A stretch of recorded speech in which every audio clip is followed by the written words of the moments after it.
everyone, this is Jennifer from Junk Journals by Jen, where journaling is about the journey. Have you ever felt stuck when it came time to work in your own journal? Well, I'm back with another episode of Making Memories Mondays, and if you are new here, the thought behind it is to spend some time on Monday working in my personal journal and taking you along for the journey. Now, today I'm going to do something a little bit different. I'm going to do a little bit of a flip through of the first journal I made for myself. And you may have seen this chunky monkey before on my favorite themes video under the first listing for no themes, which is my favorite. Now, I did split it in half and rebind it since that video was made, so it does look a little bit different. And what I was thinking is that I want to flip through it and talk a little bit about where I got some inspiration for some of my pages, and hopefully you'll find that helpful in working in your own journals. So I'm not going to talk about every page specifically. You'll see there's lots of different kinds of papers. I used a lot of floral papers when I bound this. I used, when we get to this one, you'll see it's a chip, like from a Mexican restaurant, a chip bowl paper. And I'll show you that in a second. And it starts off by saying, I really don't mind if you see any of my writing. It's just about what was going on during COVID. I started this journal on 4/4/20, and it says it's my first junk journal. I created it in the middle of the virus outbreak in quarantine. It's the start of Liam, that's my stepson's, 4th week of homeschooling, and lots going on. And then I'll just flip through some of the pages. I'll stop when I want to explain something to you. And you can kind of see, I loved how this said Dare to Cross the Line. It's just a little Dove candy bar wrapper. And then I created my own places to write, put a little envelope here and the back of a card I wrote on. And this is the chip paper that I was telling you about. I've used this kind of stuff. It's from Gringos. If you ever go there, ask them for some of their papers that they put in their chip baskets. They make great journal pages. And I love to use black paper, black note cards, black papers with white ink. I just love how it looks. I do that a lot in my journals.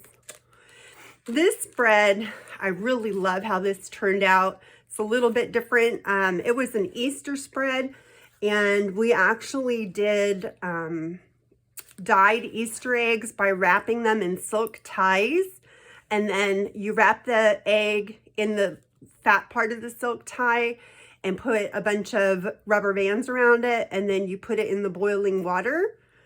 And you boil it until it will take the color. There's a whole process to it, but it worked out great. And I just took the skinny end of one of the ties and secured it on the page.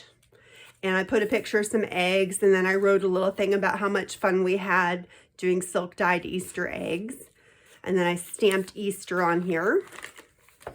And then on the back, I did, I put a little tag through a hole in the paper and put a little type about, a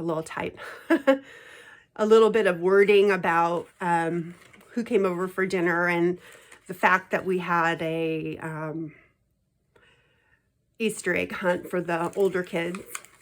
I did some stamping on here and some stickers and another magazine page. I use lots of magazine pictures in my journals. Okay. This one is a page about my son's homeschooling, some of his homework here. I was in the Red Hats. I was a Pinky at the time, and we used to have 1 to 2 o'clock Zoom meetings every week. And I found this little article about I'm just a good old girl. I'm in a Red Hat world, and I thought it was so cute. And some red and purple, those are the colors. And I put some feathers in here, that color, and a little red hat. Okay. I bound in a card that somebody had given me. This page means a lot to me. This was about my grandmother. I had stayed up there with her, and she passed away right before the quarantine. And she passed away December 12th of 2019. You can see it right here on this label. And we always said we'd see cardinals out her window, that when we saw a cardinal, that was my grandmother. So I found this in a magazine. It said, "Loved ones are near." I made that into a little belly band here. And then I have her little card from her funeral that I stick in there. And I love that page a lot. Okay. This page says buttons and beads, and I put tons of buttons on it. No beads, but lots of buttons. And talks a little bit about my business. I have another, besides my YouTube and junk journal business, I also sell jewelry that I make. And that's about that. This page is dedicated to my daughter, Miranda. And it has her date of birth. The future belongs to those who believe in the beauty of their dreams. Again, I just used some things I found out of magazines. These are mostly all things that I found. This is Gather the Ones You Love. This was a sticker I think I got from Tuesday Morning. This burlap is a little pocket with a journaling card in it. And this was some ribbon that we used at her wedding.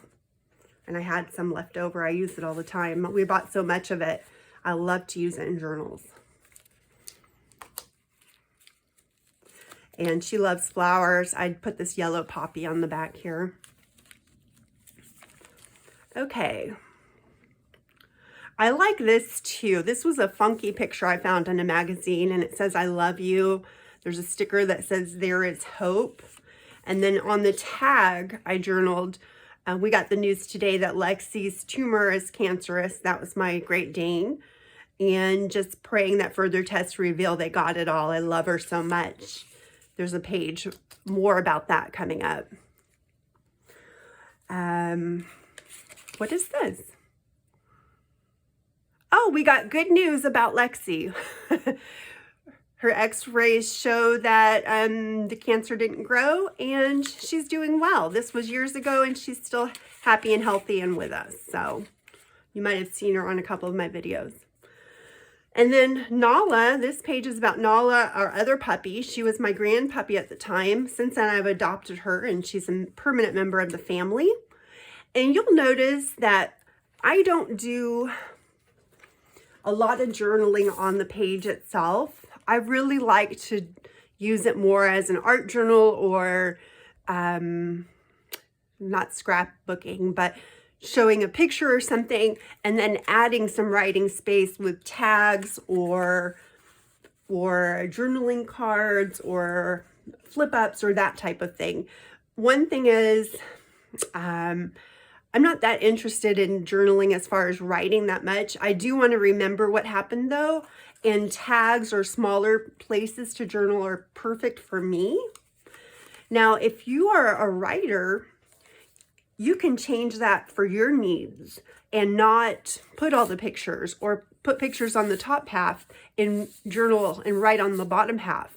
That's up to you. I had somebody comment and say that these journals didn't look like great places to write.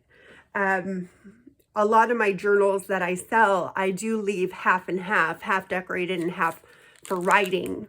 And that's really just a personal preference. You can make them however you want. For me, the little spots of writing for each page that I add are just perfect. I like the visual impact of the page. So how you want to do it, that's up to you.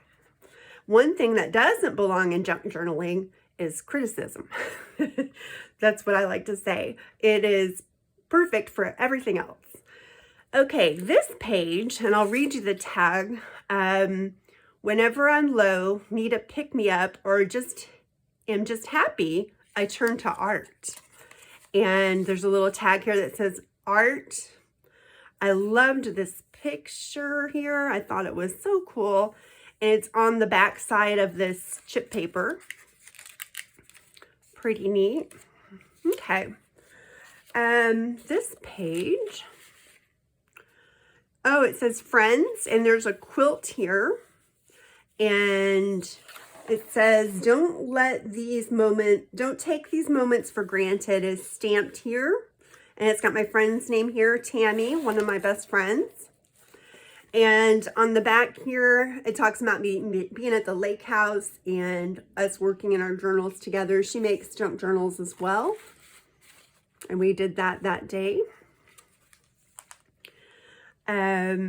This is just a very relaxing page. It was also about being at the lake. Just breathe, love life. This one is dedicated to my oldest daughter, and it talks about how proud I am of her.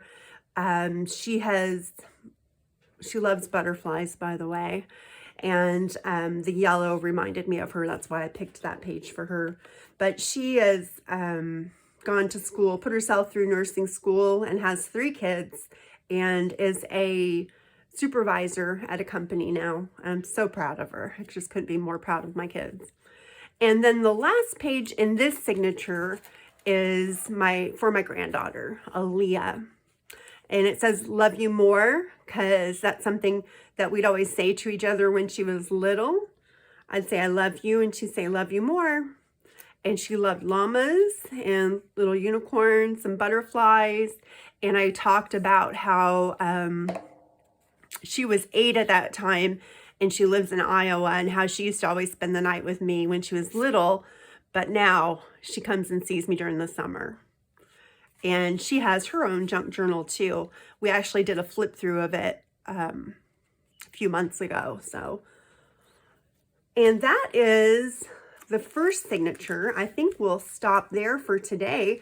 I hope you found it helpful. I hope everybody is staying warm. I know there's a lot of nasty weather out there, so please be safe, be warm, and come visit me at my Etsy shop, which is linked below. That's all for now, everyone. Take care, and I'll see you soon. Bye.